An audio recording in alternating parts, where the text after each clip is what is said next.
So we are on to chapter 7 of Fantastic Mr. Fox, and it's called We'll Never Let Him Go.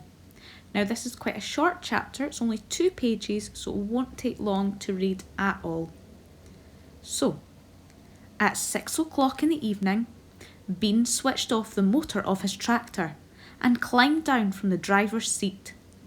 Bunce did the same. Both men had had enough. They were tired and stiff from driving the tractors all day. They were also hungry. Slowly they walked over to the small fox's hole in the bottom of the huge crater. Bean's face was purple with rage. Bunce was cursing the fox with dirty words that cannot be printed. Bogus came waddling up. "Dang and blast that filthy, stinking fox," he said. "What the heck do we do now?"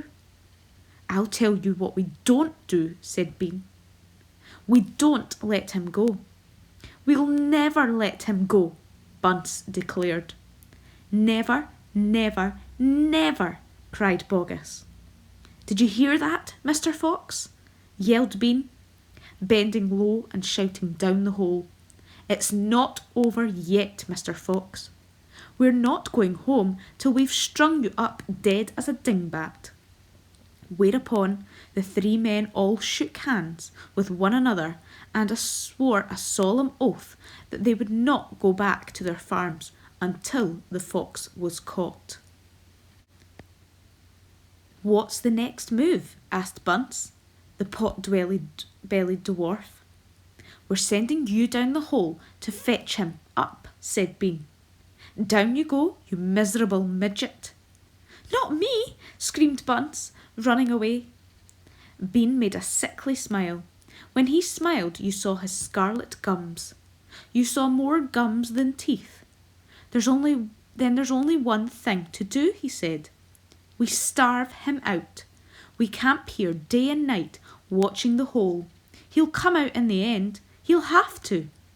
So Bogus and Bunce and Bean sent messages down to their farms asking for tents, sleeping bags, and supper. Now, like I said, that was quite a short little chapter, but it really seems like the farmers are getting close to catching Mr. Fox, which I really hope that they don't manage to. So your task today for chapter 7 is to learn how to draft a letter, so how to write a letter. So pretending you're either Farmer Bogus, Bunce or Bean, write a letter home to your wife asking for supplies.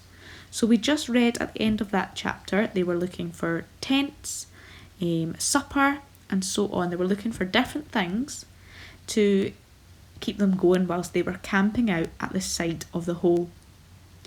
So it should look a wee bit like the picture here, and I'll have posted a little copy of this template in our assignment, but it should look a bit like this. So it should include who it is to, so up at the word dear you have to write who you're writing to. So it's either Bogus, Bunce or Bean's wife. You have to explain what's happened. So let me tell you what has happened. We've been trying to track down this fox, we've caught him in the hole, but we need to wait until he comes out. So a few sentences just about what is happening. And then you've got to give your list of supplies that you need. So can you please bring a tent, food, something else? And then you sign it from yourself. So you are Bogus, Bunce or Bean. So at the bottom where it says love from, you're either going to write Bogus, Bunce or Bean. So you can use this template or create your own letter. This just gives you a wee idea of how it should be laid out. And like I say, I'll have posted a little copy of this in the assignment on our Teams page.